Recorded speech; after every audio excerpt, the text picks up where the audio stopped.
All right, Deontay Wilder confirmed pretty much what we already know. He confirmed today that yes, he is planning on making a comeback. He released a video, and the video just seemed more a kind of self-help guide than anything else. Just saying that coming back from his defeats, it's all mental. He's big into helping people with their mentality. He gets up every morning, this, that, and the other. That's all well and good. Now, I after he lost to Joseph Parker back in December, it didn't look good. It didn't look good. It wasn't necessarily that he took a beating in that fight. He didn't really. He was buzzed a bit in the 8th round, but nothing major. What didn't really look good was the fact that this is Deontay Wilder, and whether you love him or hate him, whether you think he's a great fighter or a bang average fighter, one thing you can't say is that the man didn't not have fire in his heart, fire in his belly back then, because he would go through fire to try and land that right hand. And if he got you in trouble, you were in even more trouble, really, really bad trouble. Against Joseph Parker, that was gone, and you look at that and you think, well, how are you going to fix that? Because that's not a physical issue necessarily; it's a mental issue. And as I've always said, when you go into the sport of boxing, a mental issue is just physically it's like someone who has a weak chin. You can protect that. Roy Jones for many, many years. We know Roy Jones never had the strongest chin now, with the benefit of hindsight, but in his prime, he was so fast, so athletic, no one could touch him. Vladimir Klitschko's never had a good chin. You've seen that, but he was able to protect it. He was able to keep his distance, and then it was ugly. It was very ugly, but effective. So there's ways to protect a fragile chin, but if you've got a bit of a fragile mind, how do you fix that? And it's not a overnight change of style, do this, do that. It's long. It can be long. It can take, in some cases, you can never really recover from it. I look at someone like David Price, and David Price always had suspect punch resistance. He definitely did, and that's going back from his amateur days. He was stopped by Bermain Stavern, and I think it was '04, and he would have been in his early-ish 20s. He never had a great chin. But if you look throughout the course of his early career, even when he was unbeaten, when fighters would really get close to him, you'd seen him panic, I want to say actually reminds me a little bit, not the same, as a Coley when fighters would get close. And that's why I've always suspected a Coley is someone who won't be able to kind of hold a good shot either.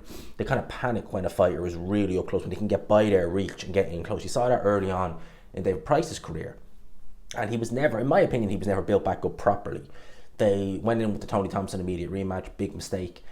And then he was never, I think Price needed to have a long rehabilitation program. I mean, maybe about 2 years of just fighting, cream puffs, tomato cans. He didn't have that. And then by the end, it was just one comeback fight, big fight, stopped, knocked out, boom, that sort of way.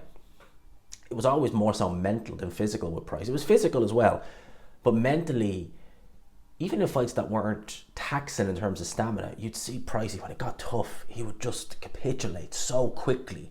And with that, you burn a lot of energy, and the energy would just go, and it was, that's what it was.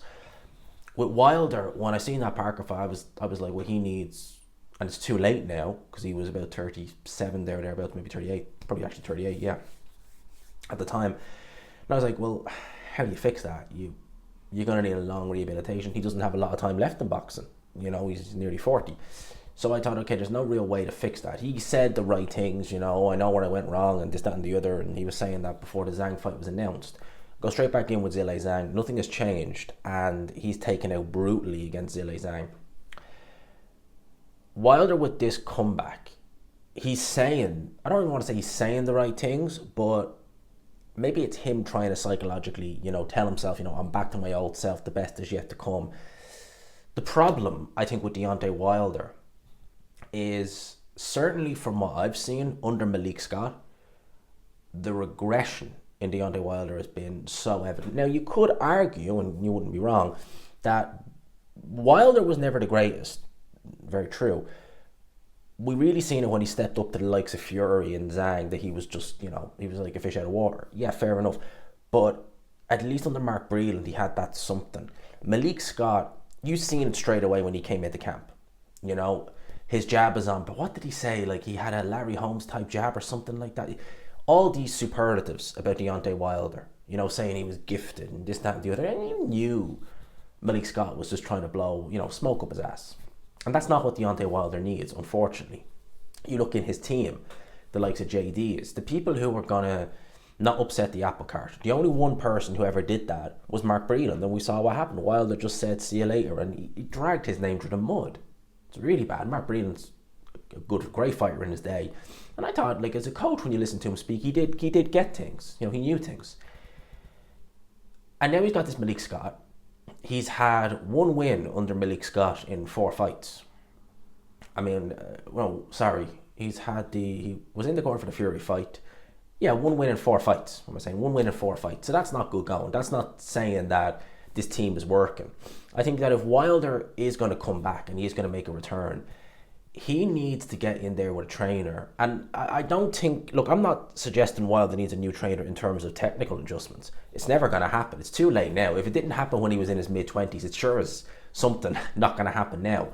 But I think he needs a new trainer who's actually going to, now, saying that, Wilder with his ego is such a fragile thing that if you got a trainer who would say, right, you need to do this, you're not this, blah, blah, blah, blah, blah, questions about how long that trainer would last, there you go, answers on a postcard. But someone like a Derek James, a Bomac, I think that they would be very good for Deontay Wilder, and I think they could, if he is serious about making this comeback, and I don't think he's got anything really left in the tank either. I mean, he's had some really tough fights, really big beatings, and a couple of devastating knockout losses.